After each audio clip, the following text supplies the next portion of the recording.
Mama, saan pala tayo pupunta sa 7th birthday ko? 'Di ba, pinangako niyo sa akin ni Papa na mamamasyal tayo pag birthday ko na? Excited na ako, ma. Alam mo, ma, may kinuwento sa akin yung kaklase ko. May pinasyalan silang dagat malapit dito sa atin. Doon na lang kaya tayo punta. Wala naman kasing amusement park dito sa probinsya eh. Wika ng batang si Angela sa kanyang nanay na si Eliza. Ngumiti naman si Eliza sa kanyang anak. Huwag kang mag-alala, nak. Pag uwi ni Papa mo, 'di ba, nasa trabaho pa siya ngayon. Mamayang gabi pag-uusapan natin kung saan tayo pupunta. At syempre, birthday mo yun. Ikaw ang masusunod, sino pa ba? Basta, pag nakuha namin yung grades mo sa school, siguraduhin mong matataas, ha? Napating kayad ang batang si Angela at niyakap ang kanyang nanay. Naku, ma, alam mo naman po na napakagaling ko sa school. Kailangan niyo pa po bang sabihin yan? Thank you, ma, ha? Excited na talaga ako sa birthday ko. Pagpapatuloy pa ng bata. Maghapon na hindi mapakali si Angela habang hinihintay ang kanyang tatay sa pag-uwi nito galing sa trabaho. Pero hindi nila inaasahan ang dilubyong malapit nang mangyari sa masaya nilang pamilya. Sumapit ang 8:00 ng gabi. Narinig ni Eliza ang pagpasok ng kanyang asawa sa kanilang bahay na si Eman. Sinalubong nila ito ni Angela. "O mahal, nandito ka na pala. Tara, kumain na tayo, kanina ka pa namin hinihintay. Tapos yung anak mong si Angela, may gustong sabihin sa'yo." Ngiting wika ni Eliza kay Eman. Ngumiti rin naman ng bahagya si Eman, pero bakas ang pagod nito sa kanyang muka. Pero hindi lang pagod ang napansin ni Eliza sa mukha ng kanyang asawa na si Eman. Dahil malungkot din ito. Kaya naman nag-aalala siyang tinanong ni Eliza kung ano bang problema. Doon ay inamin ni Eman na natanggal na siya sa trabaho. Hindi na kasi ganoon kalakas ang kinikita ng kumpanya nila at kailangan ng magbawas sa mga empleyado na pinapasweldo. At isa nga siya sa mga empleyadong natanggal. Napaupo na lamang si Eliza. Hindi niya alam kung ano ang gagawin nila. Si Eman lamang kasi ang may trabaho sa kanila at kapapatayo lamang nila ng bahay kaya talaga namang walang natira sa ipon nila. Habang nakaupo si Angela sa sofa, ay nilapitan siya ng kanyang anak na si Angela. "Ma, ano pong problema? Okay lang po ba kayo?" Curious na tanong ni Angela sa kanyang nanay. Tinapik naman ni Eliza ang ulo ng kanyang anak. "Okay lang, nak. Problemang matanda lang. Sige na, kumain ka na muna doon. Susunod kami ni Papa mo. May pag-uusapan lang kami." Saad nito sa anak.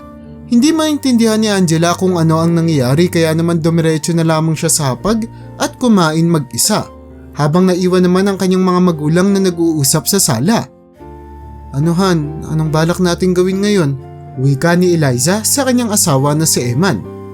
"Sa totoo lang, mahal, hindi ko pa alam. Yun lang ang alam kong trabaho buong buhay ko. Hindi ko makita yung sarili ko na maghahanap ng ibang trabaho bukod dun. Pero pangako, gagawan ko to ng paraan, huwag kang mag-alala." Wika ni Eman habang pinapalakas ang loob ng kanyang asawa. Ngunit lumipas ang ilang mga buwan, patuloy na nahihirapan si Eman na makahanap ng trabaho. Ubus na ang kanilang ipon at umaasa na lamang sila sa binibigay na tulong sa kanila ng kapatid ni Eman na si Julia. "Eman, hanggang kailan ka ba manghihingi ng tulong sa akin? May mga anak din akong pinapaaral. Nahihirapan din kami. Ba't hindi ka magbanat ng buto mo? Hindi yung umaasa ka sa akin na parang aso." Wika ni Julia sa kapatid niyang si Eman isang araw. Noong lumapit na naman si Eman sa kanya upang manghingi ng tulong at makakuha ng bigas na kanilang makakain. "Pasensya ka na talaga, ate. Wala eh. Araw-araw naman ako naghahanap ng trabaho. Pero napakailap ng trabaho dito sa probinsya. Bala ko na nga lang pumunta sa Maynila eh. Kung nakapag-aral lang sana ako." Malungkot na wika ni Eman sa kapatid. "Anong gusto mong sabihin? Kasalanan ko kung bakit nakapag-aral ako at kailangan yung magtrabaho? Mga lalaki kayo eh, normal lang na magtrabaho kayo." Naiiritang sagot ni Julia sa kapatid. "Hindi naman yun yung gusto kong sabihin, ate. Ang sinasabi ko lang, kung nakapag-aral ako, may oportunidad din sana akong makahanap ng magandang trabaho katulad ng sayo." Pagpapaliwanag ni Eman. "O sige na, kunin mo na yung bigas at umalis ka na muna dito. May kanya-kanya din tayong problema. Huwag mo nang dagdagan yung problema ko." Saad pa nito at pinagsarhan na siya ng pinto. Maagang nagsakripisyo si Eman para sa kanyang pamilya. Para kasi makapag-aral ang iba pa niyang mga kapatid ay kailangan niyang magbanat ng buto para masustentuhan ang mga ito. Kaya naman hindi nga siya nagkaroon ng oportunidad na makapag-aral. Nang makauwi na si Eman sa kanilang bahay ay agad siyang sinalubong ni Eliza. "Mahal, may gusto sana akong pag-usapan natin." Umupo sila sa may kusina habang si Eliza naman ay naglalaro sa sala. "Yung kaibigan ko kasi, si Jelsie, inaya niya ako na sumama sa kanya na mag-abroad. Alam mo na, ilang buwan ka nang naghahanap ng trabaho at nahihirapan ka pa rin. Malaking tulong to sa pamilya natin. Kung may choice lang din sana ako pero wala eh. Ito na siguro yung magiging sagot sa mga problema natin." Napatayo si Eman sa kanyang kinauupuan. Ayaw niyang payagan ang kanyang asawa na umalis. Masakit ito para sa kanya bilang lalaki. Ayaw niyang nahihirapan si Eliza habang siya ay maiiwan sa bahay. Hindi siya sanay sa ganitong setup. Pero alam niya na ito na lamang ang tanging pag-asa nila para mabigyan ng magandang kinabukasan ang kanilang anak na si Angela. Kaya naman nilunok ni Eman ang kanyang pride at pinayagan ng kanyang asawa na pumunta sa abroad. Ilang mga linggo pa ang makalipas matapos maayos ang mga papeles na kailangan ni Eliza para makapunta sa Saudi ay tuluyan na siyang nakaalis. Pinagkatiwala niya ang kanyang anak na si Angela sa naiwan niyang asawa na si Eman sa Pilipinas. Naging mahirap ang unang mga buwan na wala si Eliza sa kanilang bahay.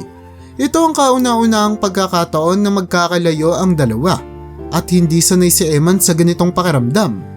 Lahat ng perang kinikita ni Eliza ay pinapadala niya sa Pilipinas upang mabigyan na rin ng mga material na bagay ang kanilang anak na si Angela. Pinangako naman ni Eman sa kanya na gagawa siya ng paraan na habang nasa abroad si Eliza ay maghahanap siya ng trabaho upang hindi na nito kinikailangan pang mag-ibang bansa at makakauwi na ito sa kanila. 5 taon nang makalipas, natapos din ang kontrata ni Eliza. Kaya naman nakabalik na ito sa Pilipinas. Dito ay magdidesisyon sila kung babalik pa ba siya sa abroad upang magtrabaho. Pero sa kabatihang palad, nakahanap na ng trabaho si Eman. "Mahal, hindi mo na kailangan pang bumalik sa Saudi. Ako na ulit yung bahala dito sa pamilya natin. Patuloy akong magsusumika para mabigay lahat ng pangangailangan nyo." Naiiyak na wika ni Eman nang muli niyang makita ang kanyang asawa sa airport. Naghagkan silang dalawa at dito ay nakita na muli ni Eliza ang kanyang naiwan na anak na si Angela. Medyo dalaga na ito at sobra siyang nalulungkot sa tagal ng panahon na hindi sila nagkita. Hindi niya man lang nakitang lumaki ang kanyang anak na si Angela ng personal. Pero masaya siya dahil nabigyan niya ito ng kanyang mga pangangailangan. Hindi nagbago ang pakikitungo ni Angela sa kanyang nanay. Habang tumatagal kasi na wala ito sa kanilang bahay ay mas lalo lamang niya itong namimiss at pinangako niya sa kanyang sarili na balang araw ay magiging proud din ito sa kanya. Saglitang naging mapayapa ang pamilya ng mag-asawang Eman at Eliza kasama ang kanilang anak na si Angela.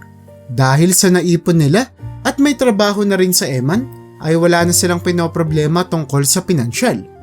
Hanggang sa isang araw ay nabalitaan na lamang ni Eliza na nagkulaps ang kanyang asawa habang nagme-mekaniko ito ng isang sasakyan na kanya ring trabaho. "Mahal, okay lang ba?" wika ni Eliza habang sinusubukang gisingin ang kanyang asawa na noon ay nakahiga na sa ambulansya habang dinadala papunta sa hospital. Nabuka ng bahagya ni Eman ang kanyang mga mata. Nakita niya ang umiiyak niyang asawa na si Eliza habang nakatingin sa kanyang muka. Hindi niya magawang makapagsalita pero hinawakan niya ang kamay ni Eliza. Patuloy na nag-alala ang babae sa kung ano nga ba ang nangyayari sa kanyang asawa. Namumutla ito at hindi makagalaw. At matapos ang ilang mga eksaminasyon ay nalaman nila na may prostate cancer si Eman. Napakalayo ng kanilang benyahe para makapunta sa pinakamalapit na hospital sa kanilang lugar. Pero sa kasamaang palad ay walang kakayanan ng hospital na ito na magamot si Eman. "Pasensya ka na po misis, pero kinikailangan niyo pong dalhin yung mister niyo sa Maynila. Nandun po yung mga sapat na kagamitan na kinikailangan para sa sakit niya. Wala po tayong magagawa kung dito po natin siya gagamutin. Kulang na kulang po ang magamit sa pasilidad namin. Pasensya na po talaga kayo. Pagpapaliwanag ng doktor sa babaeng si Eliza. Kaya naman pansamantala muna silang umuwi sa kanilang bahay, kung saan ay pinag-usapan nila kung kailan sila pupunta sa Maynila para magpagamot si Eman. Bakit naman ganun, ma? Bakit parang napakamalas naman natin sa buhay? Ilang taon akong nagtiis nang hindi kita makasama, ma. Tapos ngayong bumalik ka na? Merong cancer si Papa? Bakit parang sinusumpa tayo? Wala naman tayong ginagawang mali. Mabuting mga tao naman tayo, mama. Wika ni Angela sa kanyang nanay nang sabihin nito sa kanya na may cancer si Eman. Nak, huwag kang magsalita ng ganyan. May dahilan ng lahat ng nangyayari. Manalig tayo sa Diyos. Hindi niya tayo pababayaan. Isa lamang to sa mga pagsubok na kailangan nating pagdaanan. Mas malaki ang plano ng Diyos sa atin, tandaan mo yan. Pagpapalakas ng loob ni Eliza sa kanyang anak. Pero sa katunayan yan, maging siya ay durug na ang puso. Hindi niya na alam ang kanyang gagawin. Nagbigay suhestyon siya sa kanyang asawa na kung babalik na lamang ba siya sa abroad. Ngunit ang problema ay walang mag-aalaga kay Eman kung sakaling nasa Maynila na sila. Masakit man para kay Eman, ngunit kinikailangan nilang pumunta sa Maynila. Kaya pa naman niyang makapaglakad, makakain ng normal, ngunit kung minsan ay bigla na lamang umaatake ang kanyang sakit. Isang umaga habang hinahanda na ni Eliza ang kanilang mga gamit papunta sa Maynila, ay bigla na lamang nagsuka si Eliza. Na talaga namang pinag-alala ni Eman kung ano na naman kayang nangyayari sa kanyang asawa. Pero doon din ay napagtanto nila na buntis si Eliza sa pamamagitan ng pregnancy test na kanilang ginawa. Anong gagawin natin ngayon? Kailangan na nating pumunta sa Maynila. Kailangan na nating mapagamot yung sakit mo, Eman. Natatarantang wika ni Eliza nang malaman niya na buntis pala siya. Hinawakan ni Eman ang kanyang mga kamay. Mahal, okay lang to. Ikaw naman ang unahin natin.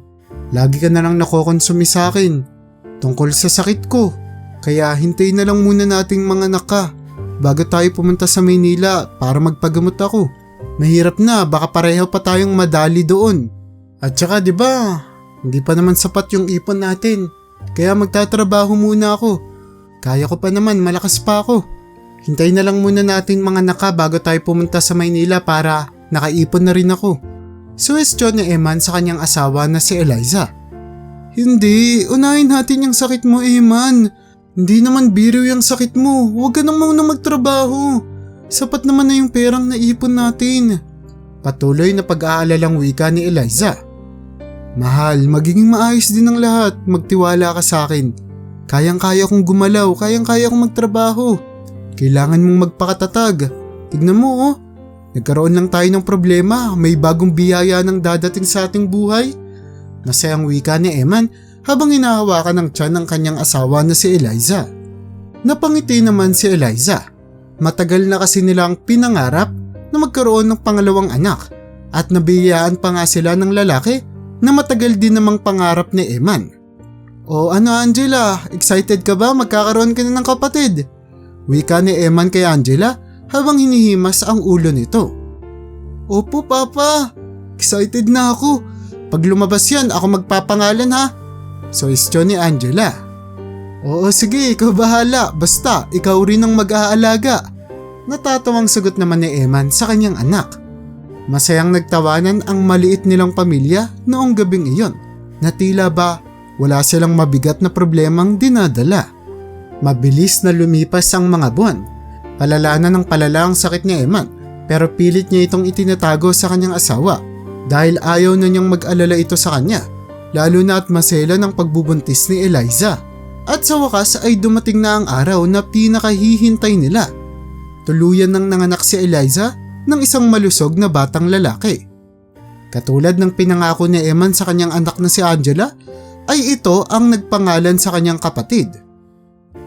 Jacob! Opo Papa, Jacob po yung pangalan niya. Napanood ko po yun sa drama. Siya po yung bidang lalaki. May malaking balat din po siya sa muka. Wika ni Angela habang tinuturo ang balat sa mukha ng kanyang kapatid na si Jacob. Naghintay pa ng ilang mga buwan ang mag-asawa hanggang sa tuluyan na ngang sumapit ang unang kaarawan ng pangalawa nilang anak na si Jacob. Kinabukasan kasi matapos nilang i-celebrate ang kanyang kaarawan ay nakatakda na silang sumakay ng barko papunta sa Maynila. Dahil sa mahal ng pamasahe papuntang Maynila, may iwan si Angela at isasama naman nila ang maliit nilang anak na si Jacob dahil pakiramdam nila ay kaya na nitong bumiyahe lalo na at sumapit na ito sa ika-isa niyang kaarawan. Huwag po kayong mag-alala mama, ang mahalaga po, gumaling po si Papa kaagad. Umuwi po kayo kaagad sa probinsya kapag nangyari yun ah. Puno ng kababaang loob na wika ni Angela. Sapat naman na ang edad ni Angela para maintindihan niya ang sitwasyon ng kanilang pamilya. Kaya naman, hindi na siya nakipagtalo pa nang sabihin sa kanya ng kanyang nanay na si Eliza na maiiwan muna siya sa kanyang tita na si Julia na kapatid naman ni Eman. Pangako anak, magpapalakas kagad si Papa para magkita tayo agad. Pagpasensyaan mo na rin kung maging ikaw ay kailangan mong magsakripisyo. Pero para sa pamilya natin to. Sagot naman ni Eman sa kanya bago sila tuluyang lumuwas papuntang Maynila.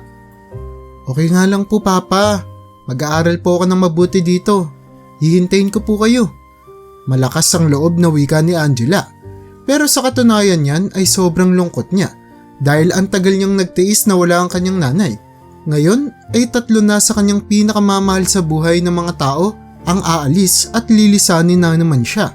Hindi naman kayang matitigan sa mata ni Eliza ang kanyang anak. Sobra siyang nasasaktan dahil sa pangalawang pagkakataon ay iiwan niya na naman ito. Di naglaon ay napansin na rin ni Eliza na lumalala na ang sakit ng kanyang asawa. Kaya naman nang makarating sila sa barko ay nasa wheelchair na ito at hindi tuluyang makatayo. Sabi ko naman kasi sa'yo Eman, dapat hindi na natin hinintay ng mga anak pa ako. Tignan mo tuloy, lumala na yung kalagayan mo. Naiiyak na wika ni Eliza habang nakatingin sa kanyang asawa sa wheelchair. Mahal, wala akong pinagsisisihan sa naging desisyon natin. Tignan mo naman ang cute-cute ng anak nating si Jacob. Siguradong dahil dyan kay Jacob, mas lalakas ako sa operasyon at mas bibilis akong gumaling. Kaya isipin mo na lang na malaking tulong sa atin yung biyayang natanggap natin sa pagkatao ni Jacob. Punong-puno ng pag-asa na wika ng lalaking si Eman sa kanyang asawa. Ngunit isa na namang napakatinding unos ang mangyayari sa kanila.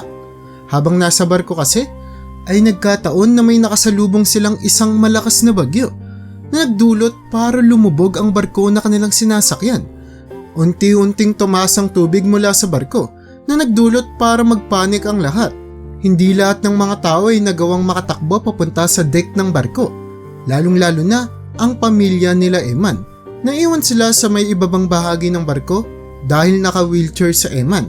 Hindi siya kayang iwan ni Eliza, kaya naman nagdesisyon na lamang ang dalawa na iligtas si Jacob. Naganap ang mag-asawa ng pwedeng kapitan ng bata nang hindi ito malulunod, hanggang sa may makita si Eman na isang salbabida sa ilalim ng kama. O Eliza, ibigay mo ito kay Jacob. Siguraduhin mong matatali mo siya sa salbabida na yan para kahit na anong alon, mabubuhay siya. Nalulungkot na wika ni Eman habang binibigay kay Eliza ang salbabida na kanyang nakita. Umiiyak naman si Eliza habang kinukuha ang salbabida na ito at sabay hagkan sa kanyang asawa. Pasensya ka na Eman. Ganito yung nangyari sa buhay natin. Pagkatapos ay tumalikod siya papunta sa kanyang anak. Anak, Jacob, mahal na mahal kita ha. Mahal na mahal kita at huwag mo sana kaming kalimutan. Kahit anumang mangyari, nandito lang kami ng papa mo na nakabantay sa'yo.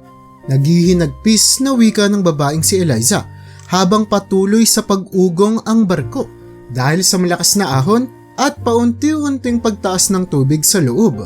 Naiiyak naman si Jacob habang pinagmamasdan ng kanyang mag-ina.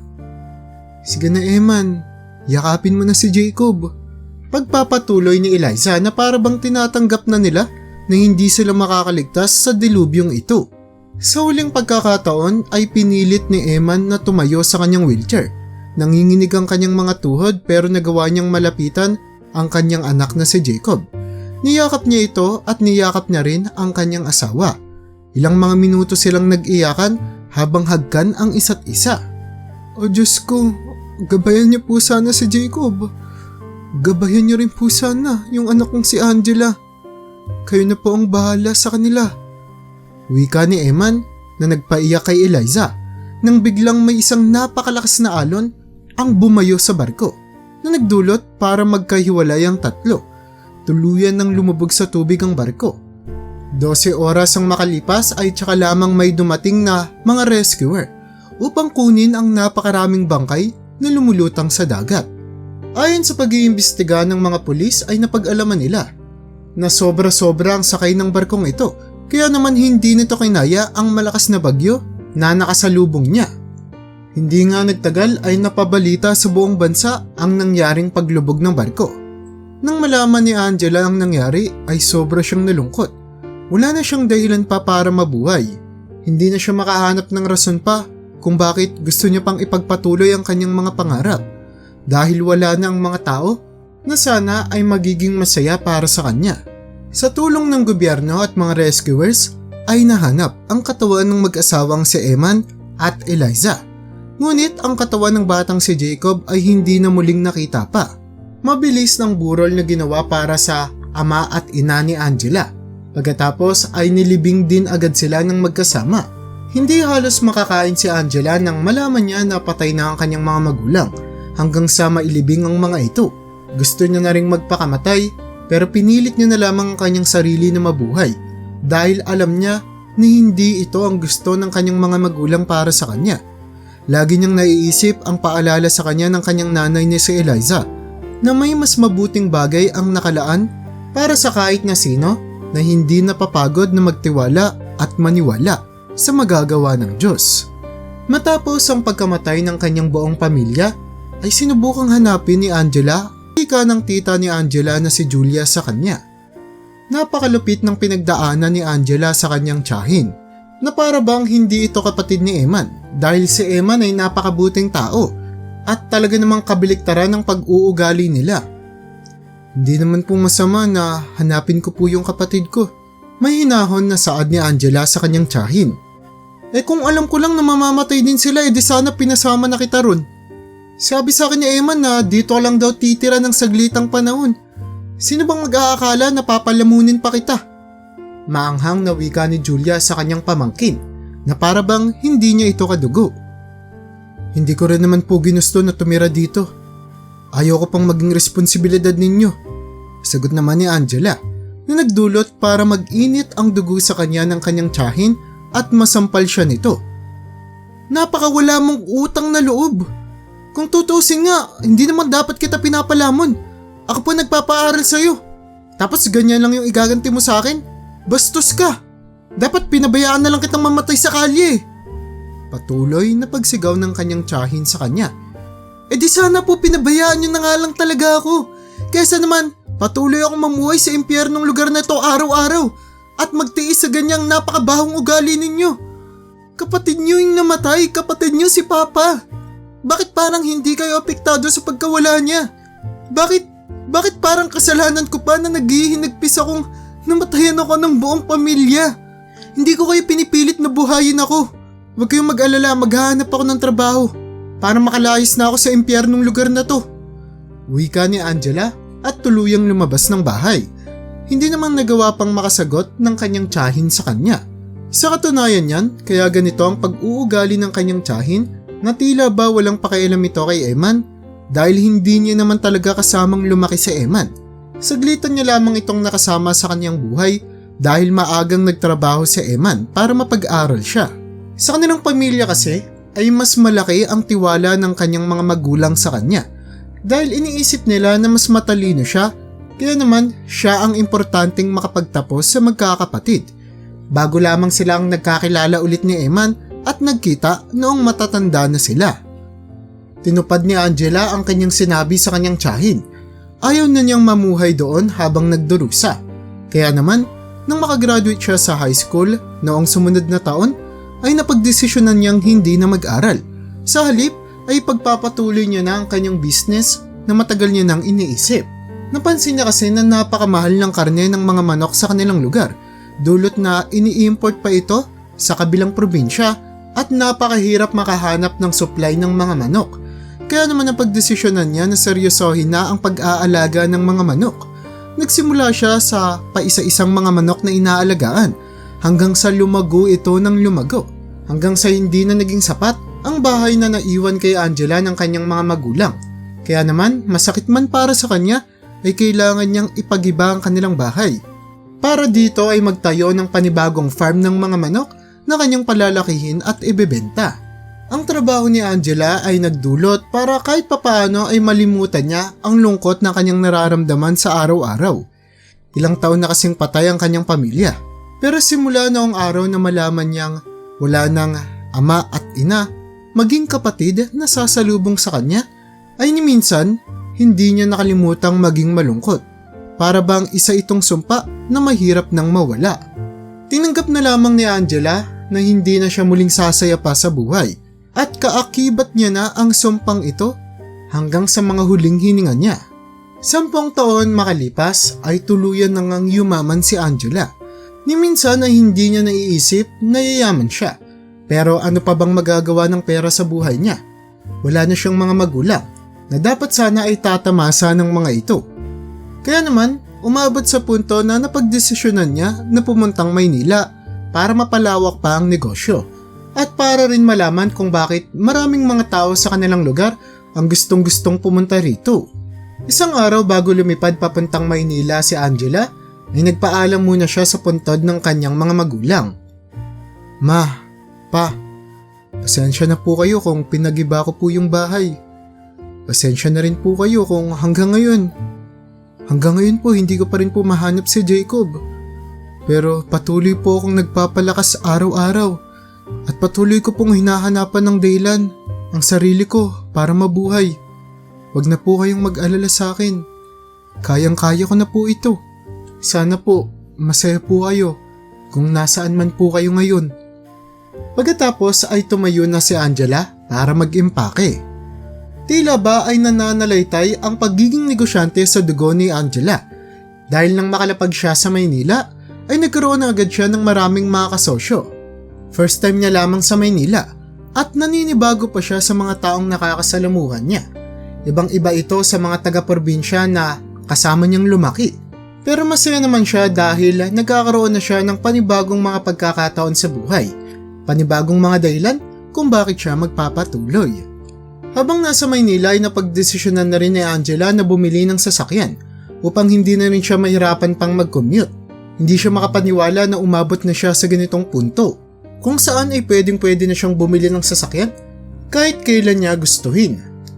Isang hapon habang nagmamaneho siya sa matraffic na kalsada sa Maynila ay biglang tumunog ang kanyang telepono. Tiyahin niya ito na si Julia. Noong nagsisimula ng lumaki ang negosyo ni Angela, ay kinausap siya ng kanyang tiyahin nang hingi ito ng kapatawaran sa lahat ng mga bagay na nagawa nito sa kanya. At bilang ito na lamang ang pamilya ni Angela ay hindi na siya nagmatigas pa. Pinatawad niya ang kanyang tiyahin at hindi na siya nagtanim ng kahit na anong sama ng loob tungkol sa kanya. O ante, napatawag po kayo. Wika ni Angela sa kausap niya sa kabilang linya.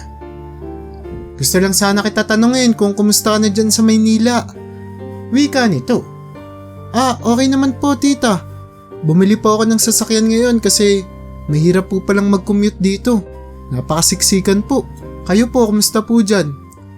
Yun nga eh. Alam mo na, ito na naman yung araw ng buwan. Kailangan nang bumili ng maintenance ng tito mo para sa sakit niya. Hihingi sana ako ngayon kung okay lang. Mahinahon na wika ni Julia sa kanyang pamangkin. Ganun po ba? Sige po, magpapadala po ako. Doon po sa bank account nyo. Hintayin nyo na lang po mamayang mga hapon. Nagmamaneho pa po kasi ako ngayon. Sagot naman ni Angela. Sige, pamangkin, maraming salamat ha. Hintayin na lang namin. Wika ni Julia at binaba na ang telepono. Alam naman ni Julia na hindi ganoon katotoo ang nararamdamang pagmamahal sa kanya ng kanyang tiyahin. Pero alam din naman niya sa kanyang sarili na walang magagawa ang galit at alam niyang ito ang gusto ng kanyang ama para sa kanya. na mahalin ang natitira niyang mga kapamilya. Habang nasa kaligitnaan ng biyahe, ay may napansin si Angela na isang lalaki na namimigay ng mga pagkain sa mga bata sa kalsada. Normal ba talaga to sa Maynila? Namimigay lang sila ng pagkain dito? Pagtataka ng babae habang nakatingin sa lalaki. Dahil sa kuryosidad na nararamdaman, pinarking ni Angela sa tabi ng kalsada ang kanyang sasakyan at nilapitan ng lalaki. At dito ay nagpakilala ang lalaki bilang si Richard. Pwede ko bang tanungin Richard kung bakit ginagawa mo yan? Nasaan yung mga magulang nila? Pagtatakang tanong ni Angela. Simula kasi noong mamatay ang kapatid ni Angela na si Jacob, ay naging malapit na ang puso ni Angela sa mga bata. Kaya naman nakakataba ng puso na makakita ng isang tao na handang tumulong sa mga batang ito sa kalsada. Bakit ginagawa ko to? Pagtatakang tanong ni Richard. Ay, oo nga pala. Volunteer kasi ako. So, nagluluto kami ng mga pagkain para sa mga bata sa kalsada, tapos pinamimigay namin dito sa kanila para lagi silang busog. Ginagawa ko to kasi wala na silang mga magulang at kami lang ang inaasahan nila para magpakain sa kanila. Naaawa rin kasi kami sa kanila sa tuwing araw-araw na napapadaan kami dito. Patuloy na nakinig si Angela sa pagkikwento at pagpapaliwanag ni Richard. Hanggang sa tanungin niya na ito ng mga detalye kung paano nila ito ginagawa at kung pwede rin ba siyang maging volunteer. Sa huli ay tuluyan ngang nag-volunteer si Angela at ilang mga linggong makalipas ay sinisigurado ni Angela na matatapos niya kaagad ang kanyang mga trabaho para makasama kay Richard na mamigay ng mga pagkain sa may tabing kalsada. Richard, parang kilalang kilala ka na ng mga bata dito, no? Pag nakikita ka nila, tuwang-tuwa ka agad sila eh. Yung iba pa nga napapatalon, no? Wika ni Angela habang tinuturo ang ibang mga bata na nasa malayo. Oo, at ako din naman, kilalang kilala ko na sila. Halos lahat sa kanila, alam ko na yung storya. Sagot naman ni Richard nang nakangiti. Pagkatapos ay bumalik na sila sa loob ng sasakyan nang maubos na ang mga pagkain na kanilang pinamigay. Hanggang sa may kumatok sa bintana ng sasakyan ni Angela. Ay, mukhang may hindi pa tayo nabibigyan ah. Wika ni Richard habang sinusubukang tignan kung sino ang batang kumakatok. Maya-maya ay binaba na ni Angela ang salamin ng sasakyan nang biglang may pamilyar na mukha ang bumungad sa kanya. Lumakas ang tibok ng puso ni Angela. Hindi siya makapaniwala sa kanyang nakikita.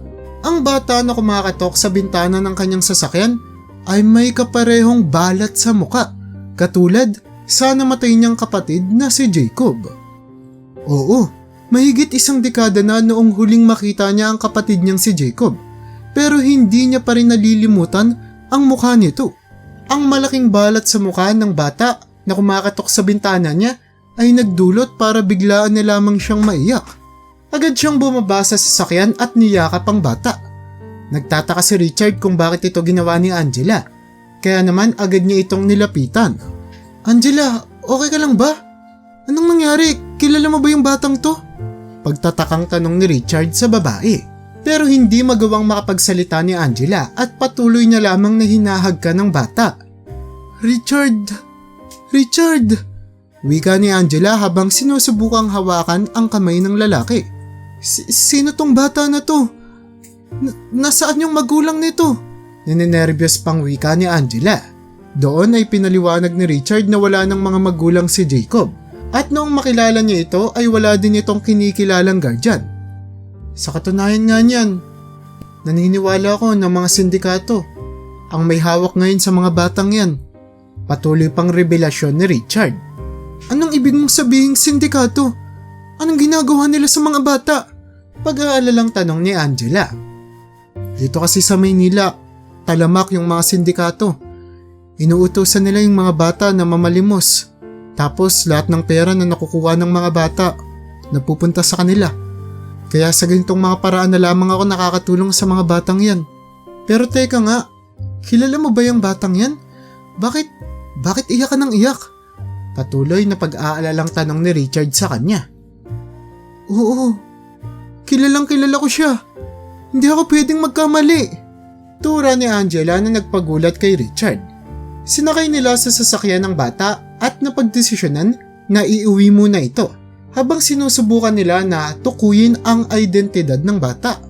Samantala sa tulong naman ni Richard ay nakahanap ng iilang mga impormasyon mula sa dyaryo si Angela noong araw na lumubog ang barko ng pamilya niya.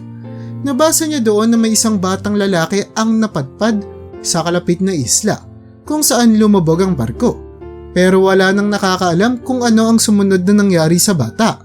Ayon pa sa dyaryo na nabasa niya, ay sinubukan nilang hanapin ang pamilya ng batang ito at noong makahanap na sila ng lead ay biglang ayaw namang makipag-usap ng kapamilya ng bata sa kanila. Kaya naman napunta ang bata sa bahay ampunan. Ibig sabihin ba nito? Alam nila Tita Julia. Alam nila na buhay pa si Jacob all this time? Gulat na wika ni Angela habang binabasa ang article sa dyaryo. Mukhang ganun na nga. Kasi sinabi dito na may nakontak na daw sila eh. Imposible namang ikaw yun kasi kung ikaw yun, dapat alam mo. Bukod pa dun ay siguradong napakabata mo pa noong mga panahong ito. Sagot naman ni Richard. Maya-maya pa ay ang bata naman ang kanilang tinanong. Tinanong nila kung ano ang pangalan nito. Tawag po sa akin ng mga kalaro ko sa kalsada ay Matthew. Matthew daw po yung pangalan ko. Wika ng bata sa kanila. Matthew, naaalala mo ba kung paano kang napunta sa kalsada? Pag-aalalang tanong ni Angela. Opo, naalala ko po lumaki po ako sa isang malaking bahay. Kasama ko po yung ibang mga bata. Pero tumakas po ako dun kasi sinasaktan po nila ako.